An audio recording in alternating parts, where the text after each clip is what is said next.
How to partner with time. I'm bad with time management, but I'm great with attention management. If I'm choosing people and projects that matter to me, then it doesn't matter how long they take. Adam Grant, The Tim Ferriss Show. One day I was having breakfast with a friend, and they asked, how do you know when to let something happen and when to make something happen? I knew, but I never really articulated it before. I sipped my coffee and paused for a minute. Then I could explain. Personally, I don't focus on making things happen. I put all my focus on paying attention and watching for the right moment to do it. Then it takes care of itself. I've created every day for decades, and yet people observing may not realize it is a daily operation, not just when I feel like it. I have a hit about every 4 years. I do a heavily cited book, and then a couple years pass. Then I have a bestseller, and then more years pass. And I co-found a popular app, and so on. In between those times are flops and duds, quiet work and self-doubt, honest conversations with self and others. In between is creating. In between is time. Time affords you the opportunity to think, to create, to fail, and to ultimately impact the culture. If timing is knowing when, time is knowing it will. If I embrace this experience of bombing at my first book event, if I spend an evening exploring this thing that I'm drawn to, if I give to the people whom I serve, then all these resources will be at my disposal tomorrow. I have always been aware of my mortality, well before I experienced any life-threatening situations as an adult. When I wrote, I assumed it would be the last thing I would write, something I found shockingly common among passionate creators. When I talk to someone, I would sometimes think, what if this is the last time we say goodbye? Journalist at 14, high school graduate at 17, grad school graduate at 22, running like a man on fire. I understand something different now. Partnering with time isn't about the time you have left, or even doing things as quickly as possible, but nourishing the world as much as possible with the time you've got. What this is not public work. This is often silent work. This is often internal work. This is steadfastly building a skill, creating a service, and adding more love, trusting that, over time, your cup will runneth over. Now I can work quietly, with peace, as I know time will naturally accrue the power I need to nourish the world. You actually have all the time you need. You just have to trust time will give you what you need to make the biggest impact. Game plan for your time. Number 1, build a routine. Number 2, create boundaries. Artificial is fine. Number 3, set a timeline independent of outside judgment. How to strengthen your time. Number 1, focus on small wins that will build on the results you want later. Number 2, make decisions based on an easier tomorrow, not on an easier right now. Number 3, remember, no matter how hard it is today, it will only be harder to start tomorrow. Boundaries for your time. Number 1, time is not something to fill, but something to leverage. Number 2, set a personal timeline independent of the time available. Alex Haley knew he had gone too far. Way too far. The late author stumbled upon his family heritage, tracing it all the way back to the Gambia in West Africa. He grew up sitting on a porch in Henning, Tennessee, hearing his grandma, his aunties, and other older relatives tell these tales of royalty, of slavery, and of his ancestor, Kunta Kinte. Fortunately, he listened. Haley flew to the Gambia with some money he scraped together and confirmed that they were telling the truth. His family roots began there. He got a nice book deal through his literary connections and began writing. And writing. And writing. He kept writing and traveling and researching until he was tired and broke. In his words, he'd max out all his credit cards and run out of friends to borrow money from. Then he'd find a way to make more money and start the process all over again. He also ran faster than a deadline. By his count, he missed the publisher deadline 6 times. Doubleday and Company's editor-in-chief Samuel S. Vaughan said that Haley missed the deadline 9 times. Unfortunately, he was no closer to completing his epic family saga.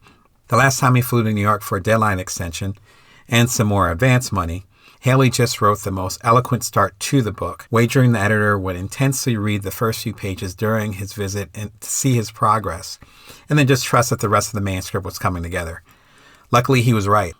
Now Haley had just 1 year, a final year to complete the massive manuscript pulled together from an estimated 500,000 miles of travel across 3 continents, hundreds of research books, and a seemingly infinite number of interviews. I could have gone that way forever, never satisfied that I had learned quite enough, always hoping that tomorrow I'd stumble across one more piece of evidence that I couldn't do without, Haley told Playboy magazine in 1977, after his book, Roots, became the first book in history to sell more than 1 million hardback copies. Finally, in expiration, my attorney, Lou Blah, told me, in so many words, to just stop running my mouth about it, take the research I had, which was enough for 10 books by then, and get off to some desert island somewhere and write the goddamn thing. And it turned out fine. It usually turns out fine, as long as you actually start. It doesn't make any sense to not make something as good as it should be, but we always should be making things that are not as good as they could be, because if we have unlimited time and unlimited money, of course we make something differently. But we don't have unlimited time, and we don't have unlimited money, and we just always must interact with the market, Seth Godin says. For Haley and other journalists, time is our savior and our crucible. We love writing, and if we would find a story we would love to write it forever if we could, peeling away the layers of the onion and getting deeper into the real story. We need a barrier, though. For many of us, our first experience with limitations is the deadline. When does the story need to go to the press? When do the editors need it by? When do I have to stop? And our approach becomes based on our limitation, that border, that proverbial stop sign. But what happens after years of time-based thinking? We are given an assignment that has no deadline. The story sits there. It becomes a never-ending story. It will always be published tomorrow.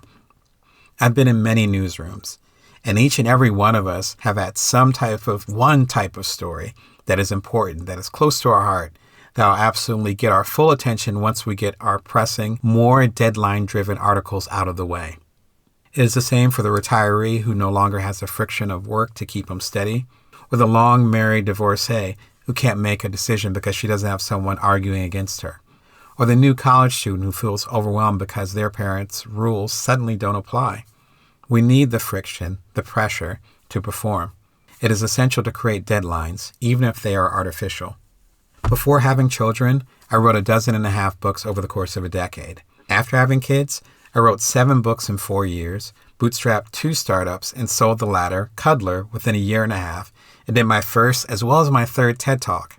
It isn't a coincidence. We create within the limits we set. It is just clearer when we have outside influences making this fact tangible. Off the Clock author Laura Vanderkam has one of my favorite time management stories. A busy mother began tracking her time spent using one of Vanderkam's methods. Suddenly, the water heater broke and flooded her basement. The damage, the cleanup, and replacement took several hours out of her week. But to her astonishment, though, she still managed to get her weekly activities done, and then some. Somehow she found the time, as if it was some lost change under the couch cushion. Necessity breeds efficiency. Time is less of a straight line and more like a curve, bending when we're doing something we prioritize. Maximizing time is knowing what is important and leaning into these curves. Those curves begin to compress, and you progress towards your intention ever faster. Vanderkam calls these time dividends. You start to get returns based on the work you put in before, and you're able to get more done faster. We talk about it in her book, Off the Clock. I've been doing most of my basic work, writing, for 1/4 century, so I know exactly how much material and resources I need, just as a veteran craftsman knows the correct amount of woods and nails to build a table. Such knowledge accrues bit by bit. The brain develops muscle memory, which makes much of what would have been required to deliberation mindless. Brown's insight is this: certain things we do in the present can open up space in the future. These investments of time pay off again and again, much like stock can pay an annual dividend. People who seem to have lots of time often have structured their lives to create time dividends. As money dividends make a person rich, so time dividends make you feel like this resource is abundant. What matters isn't how much time you have, what effort you are capable of doing within the time you've got. Time doesn't matter, but the results do. You can learn a lot from billionaires. Basketball legend turned mogul Magic Johnson said in an interview. The same amount of time it takes to make $1 million, the same amount of time it takes to make 100 million. Time is key. The time rich and the time challenge often have the same 2 blind spots. Number 1, feeling like time is something to fill rather than something to leverage. And number 2, forgetting to set their own timeline independent of the time available. The amount of time doesn't matter if you aren't building these proverbial muscles. If you want to learn an instrument and don't practice every day, then it doesn't matter if you have a few minutes or several hours available. Building from now means starting where you are with the resources you've got. The time-rich can believe they will always have tomorrow, while the time-challenged can believe they will never have enough time to start. I learned long ago that it is easier to adjust an oven when you started already. If I know I'm going to bake, I set it to 350 degrees, and then I set up my mise en place and pour over the details. Why? Either way, you're going to have to wait for the preheat. You might as well get started. And it's much easier to turn the oven up a few degrees to 375 or down to 325 instead of getting in there with a cold oven. And your preheat is the prep, the skills, the work with a capital W. If you want to perform when the world is watching, you have to do the work when no one is watching. Farnham Street's Shane Parrish says. The behind-the-scenes work and details will come together, perhaps quicker than you expect, but you have to put things in motion to have a place to show up once you are ready. Ironically, not worrying about time is the best way to partner with it. Worrying about time happens when we use comparative measurements like, how long does it take for you to see progress relative to the cultural norms? Or how long others believe you should pursue your goal? Or how long it should take for you to have outward results? Saying you have to make some amount of money by, say, age 30, or looking to one-up another peer based on speed are recipes for burnout. What happens if you don't reach these obscure time-based goals based on factors not completely in your control? Are you just going to throw it all away? The comparative approach leads us straight into extreme thinking. It is an easy trap to fall into. We have 2 choices, and we must absolutely go full throttle into one while leaving the other choice behind. We either stay in a job we hate or quit it to start our own business. We either get married and start a family or dedicate our lives to our careers. There is no flexibility. It's either all in or you give up, and you must choose now. Funny measurements pushes us into what psychologist Carol Dweck calls a fixed mindset. I'm a winner or I'm a loser. All or nothing, pass or fail, rather than a growth mindset. I will learn from this experience, levels of success, seeking opportunities rather than competitions. You need to create your own metrics. When I work with people, the number one reason they are ready to quit isn't because their goal is unrealistic or that they are not ready to do whatever it takes to achieve it. It is because they haven't accomplished their goal or made as much progress on their goal as quickly as they expect. This expectation of time is often unconscious. Motivational speaker Les Brown says that you have to water the bamboo tree for years with no sign of life until overnight it suddenly sprouts thick and tall. All of the growth is happening underground. Like your resources, your timeline should be based completely on your personal and professional situation. A side hustler with a 9-to-5 and kids isn't going to create as quickly as an unemployed high school student or a retired grandmother. When I launched my first startup, I knew that my single, tech-inclined friends could do the app in a 5-week sprint. My sharpest Silicon Valley friends could have done it in 5 days. It took me 5 months. When you're time challenged, then you need to stretch the timeline to give yourself the proper runway to create. When you are time rich, then you need to shrink the timeline to give yourself a sense of urgency. Both need to create, recognize, and respect their limitations. In winter 2020 made this abstract distinction very real for Americans. When the coronavirus pandemic hit U.S. shores, there were immediately 2 outspoken camps in the creative world. On one hand, the capitalist hamster wheel is finally pausing. Rest as much as possible. No, you don't have to be productive. You can take your well-deserved break. It's a damn pandemic, for God's sake. You better stop while they let you, otherwise this was a waste. On the other hand, the entire world is finally pausing. Get shit done. Yes, you have to be productive. I know you're not going to come out of these weeks, if not months, without a new exercise routine and a summer body to go with it, a completed book manuscript, and at least one additional passive income stream. It's a damn pandemic, for God's sake. You better make the most of it. Otherwise, this was a waste. You either rest like hell or be productive as hell. Any moderation is served with a side of guilt. Journalist Nora Samlin noted a particularly acidic social media message. On April 2nd, 2020, Jeremy Haynes, the owner of a marketing agency, tweeted, "If you do not come out of this quarantine with Number 1, a new skill. Number 2, starting what you've been putting off, like a new business. Or number 3, more knowledge. You didn't ever lack the time. You lacked the discipline. Tough. She says the backlash was immediate. It could have been the timing, with most of the country less than a month into lockdown, and many unemployed or sick or both. Americans were not in the mood to be told that they weren't hustling hard enough.